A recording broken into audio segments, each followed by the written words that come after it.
Ayan mga kaparm, so muli welcome to my channel, Kaparm TV sa YouTube. At syempre, welcome to Kaparm TV Demo Area. So, humihingi po ako ng paumanhin tatlong beses na po ako nag-try na mag-live. Lagi pong napuputol. So, ito lang po ay para ma-document ko sa inyo na ito na po yung atin pong ginagawa pong missed application ng atin pong partial hugas.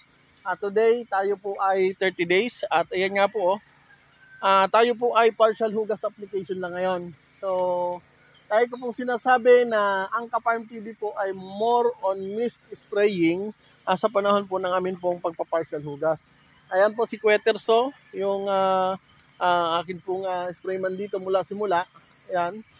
At nasabi ko nga po na hanggat maaari, maabot po namin mula dulo hanggang ilalim dahil po napakaganda po ng settings ng ating pong mga butil. Kahit medyo basahin ng konti Queterso, ang ganda. Para kumapit yung ating fungicide. Ang ganda. So, kung may time lang po kayo makapasyal dito, makikita nyo po yung epekto ng sakripisyo namin sa amin pong pagdidilig.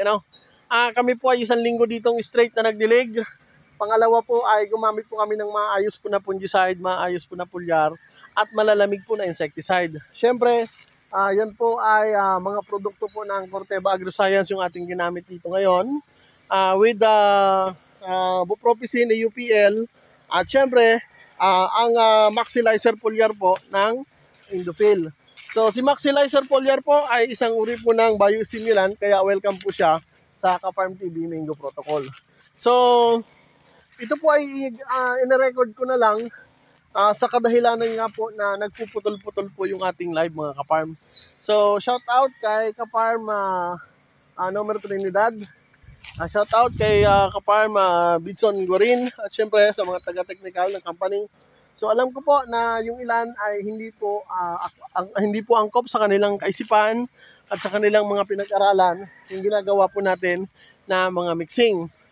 Kung kaya po ito ay hindi ko na po ipinablik yung ating mixing mga Kaparm para maiwasan na rin po yung masyadong mga magagaling sa comment section. At syempre yung mga nagsasabi po na hindi daw po recommend yung ginagawa ko po ng mga mixing mga Kaparm. So kasi nga po, ang Kaparm TV po ay more on cocktail of mixing. Ayan.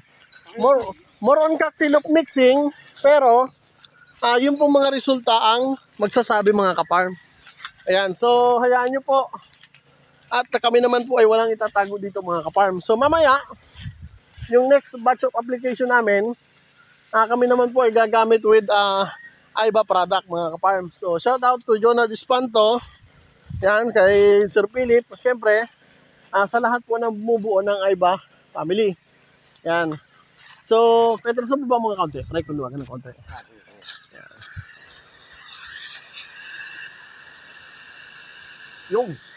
Yan. So, kailangan po kasi ay medyo maganda yung niya, yung buga niya. Kung kaya po na medyo matulis ng konti, okay lang. Pero, ayan po, ang ganda po ng buga ng lason, mist na mist po siya. Yan po ang kailangan natin. Kasi yung mga insekto po natin, kailangan po ay mabasa sila at mag-absorb po ng lason yung atin pong mga bulaklak. Kasi nandiyan po sila yun po ang magbibigay ng mas magandang bisa, yung sila po ay matamaan ng mist application.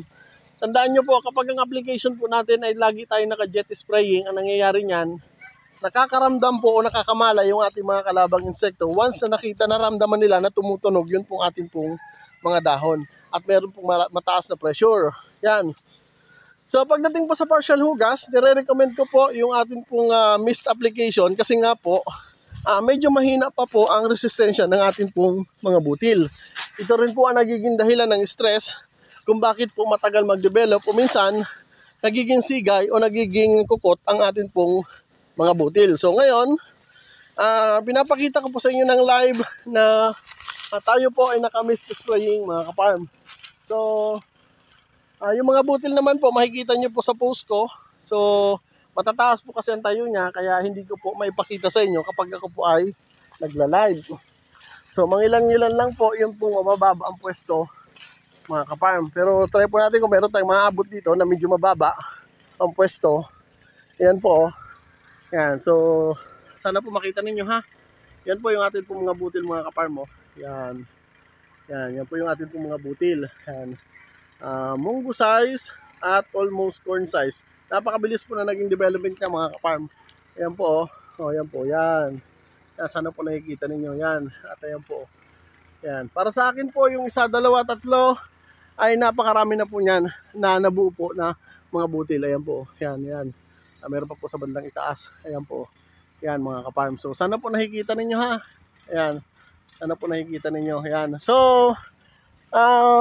hindi po natin masyadong makita kasi nga po mataas po ang posisyon. So about naman po sa mixing, name lang po of chemicals ang babanggitin ko sa inyo. Gumamit po tayo ng Pexalon, gumamit po tayo ng Exalt, gumamit po tayo ng Bopro mga kaparm. At ang fungicide po natin dito, ang ginamit po natin ay yung pong Akanto, at ang foliar po natin ay yung atin pong biostimulant foliar, yun pong Maxilizer. So ngayon, pagkatapos po nitong area na ito, ay isusunod naman po natin yung sa iba product mga kaparm. At muli, ito po ay dito po sa area ng inyo pong nag-iisang Kaparm TV, ang may-ari ng Kaparm TV Mingo Protocol, na patuloy ko pong ibinabahagi sa atin pong mga solid kaparm.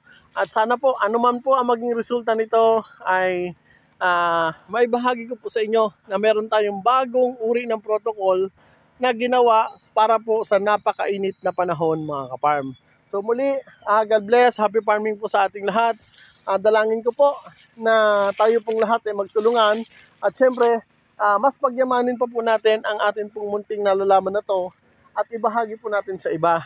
Hanggat hindi po tinatanggap ng mga eksperto ang paraan po ng Kaparm TV Mingo Protocol, tayo po ay direktang magbabahagi gamit po ang ating pong sariling experience, gamit po ang ating sariling way of mixing at syempre yung ating pong actual farming practice na sabi ko nga po, hanggat maraming naniniwala sa Kaparm TV ay patuloy at patuloy po tayo mag-aaral ng ating pong sariling paraan at sariling pamamaraan kung paano po ang paggamit ng mga uri ng lason, gamot, at mga fungicide at foliar na para po makatulong sa ating pong mga magmamangga at mga magsasakang Pilipino. Muli, nandito po ang inyong nag-iisang kaparm.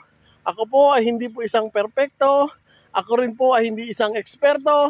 Pero pagdating sa mangga, ang inyo pong kaparm ay hindi na po bagito. Muli, happy farming! I love you all.